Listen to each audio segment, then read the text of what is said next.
Well, last week we talked about the latest race swap controversy around the casting of Astrid in How to Train Your Dragon's live action adaptation. The actress's name is Nico Parker. She is a Nepo baby. She happens to look nothing like the character Astrid as she looked in the animated movie because they decided they just had to race swap a Viking. You just have to believe that because this is a fantasy movie, that in fact the Vikings were black. And if you say anything to the contrary, you are racist. So this got to a boiling point, and now the director of the live action adaptation, Dean DeBlois, had to make a statement in response to the backlash to this race swap. So here's what he said in an Instagram comment section of all places. I kind of love that. He's just like going off in the comment section. So he was responding to this person, so I'll read their comment first. I swear y'all have to let go of, oh, Astrid is white, not black. Okay, and it's not about the color. It's about the acting. And plus, a Latina person of color voiced her. So what are you going to hate, the voice actress now? They're referring to America Ferrera, who voiced Astrid in the animated movie. Obviously, that's not the same thing. Nobody has ever at had all. Oddly enough, it's the other way. Like, nobody ever had a problem with anybody voicing other races until or other genders. Yes. Nobody cared. Yeah. There are voice actors who retired do that all the time. Apu and yeah, no one cared. So Dean DeBlois saw this comment and replied. Woman. It was a woman who played Milhouse, who voiced Milhouse, who just retired. Yes. Yeah. Dean DeBlois said, exactly. We auditioned many actors for the roles, including actors who looked like their animated counterparts, but we chose the actors who best embodied the spirit and personality of the characters. Since the tribe in this version is made up of descendants of the finest dragon fighters from everywhere the Vikings had ever traveled, which historically was far and wide, Vikings mixed with many cultures, still, we're crafting a fantasy, not historical fact. And all will be revealed in time. We're not making a shot-for-shot remake. We just stuck close to the key moments to honor the original, which I remain very proud of. The teaser features a few of those moments. Instead of a completely new tale, we aimed to embellish and deepen without abandoning the story that fans love. And then he screenshotted this and posted it to his main feed on Instagram, saying Nico Parker is amazing, heart emoji, just wait and see. This, and he's basically amplifying this for the entire audience who is they're dismayed with the decision that they made. Yes. Not because it's necessarily like, oh, the historical accuracy, but it's about accuracy to the original movie specifically, you know? If they had just made this not How to Train Your Dragon and you made a fictional fantasy world where Vikings were black, yeah, we would kind of clown on you, but people wouldn't care as much because it's not a character that they care about. Look, this could have gone away. No, never mind. I'm trying to think of an example where, like, look, I always make the argument to say race swaps will matter less to the average person if it's an actor everybody's heard of. There's a reason why people remember the race swap in the Thor movies with Idris Elba, but they don't bring it up that much, or the fact that, Nick Fury wasn't originally supposed to be Samuel L. Jackson, but somebody else. It's fine because it's Samuel L. Jackson. Everybody loves Samuel L. Jackson.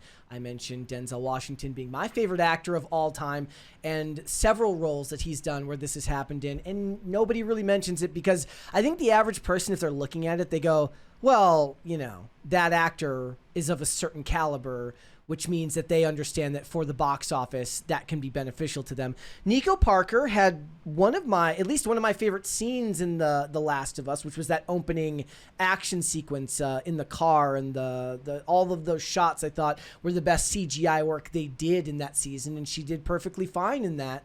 But it is the type of thing that leading up to when does this movie come out? This is next year. Next year. It's going to be a lot of debate for a lot of time, and it's going to suck up a lot of the air in the room around the build for this movie. I think it should be noted that Nico Parker is Tandy Newton's daughter. That's why she's in the industry. That's why she has a leg up in the industry, first off. but she's also a recipient of affirmative action, okay? Because the two biggest roles this girl has had have been race-swapped characters in existing IPs. You mentioned The Last of Us. If you didn't have the context, she is playing Joel's daughter, who died at the beginning of the series. In the video game, his daughter was white, like him. Okay, they race-swapped his daughter in the series for literally no reason. This is what they do. And if you say anything about it, you're evil. So there was her first role that I ever saw her in. And then this is the second one. So once again, you're receiving special treatment because of your race. That is just the fact of the matter. And for some reason, they decided all the rest of the characters adapted in this live action How to Train Your Dragon are going to be similar to the characters they're based on from the animated version. You can see, they didn't change the color of the dragon from black to red or something. They didn't race swap the dragon. All the rest of the characters look similar to the animated counterparts, but her. Why is that? I guess she's just such an amazing actress, except, no, she's just an actress's daughter. I find that a little bit hard to believe. And rough too, 'cause Tandy Newton's actually a really, really good actress, so that's a tough road to go down. You're creating a fantasy instead of a historical document, right? Okay, how about all the characters just drive cars in the movie? How about they all have iPhones in the movie? What if they all eat TV dinners? Hey, I like that idea a lot. Like, how far are we gonna take this? I like that idea. Thank you, guys. That's good.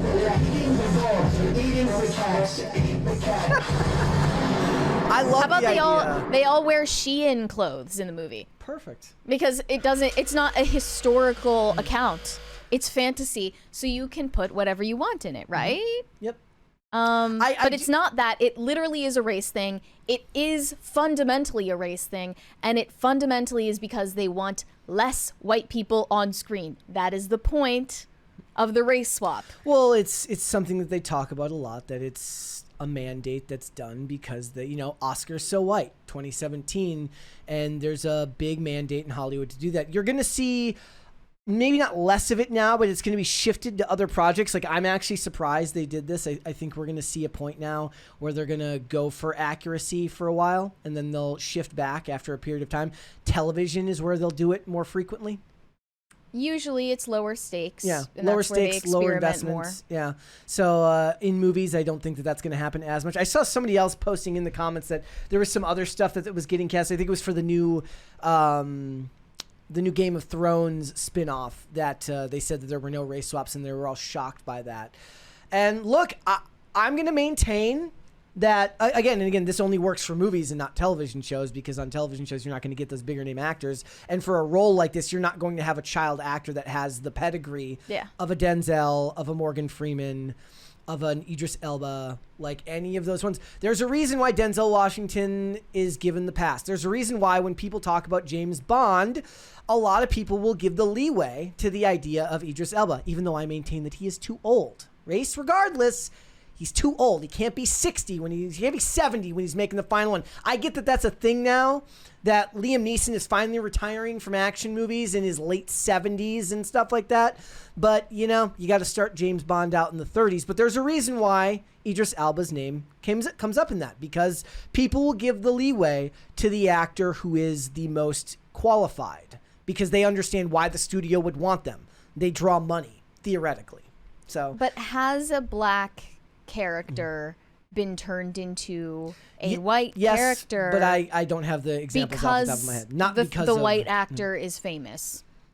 I don't know. I mean, I would have asked that question before the show. I could have done the research. The answer is no. The answer is no, because it doesn't happen the other way around. I think it does. I think it has happened in the past. In fact, I know it has. I'll look it up after the show. It has. That's not the point. I get your point, but that's not the point of this. I don't buy it until I see an example, because I've never seen that happen. Thanks for watching. Listen to full episodes of Pop Culture Crisis on Spotify. Keep up with us on social media, and make sure you subscribe and ring that bell so you never miss the show. Bye, guys.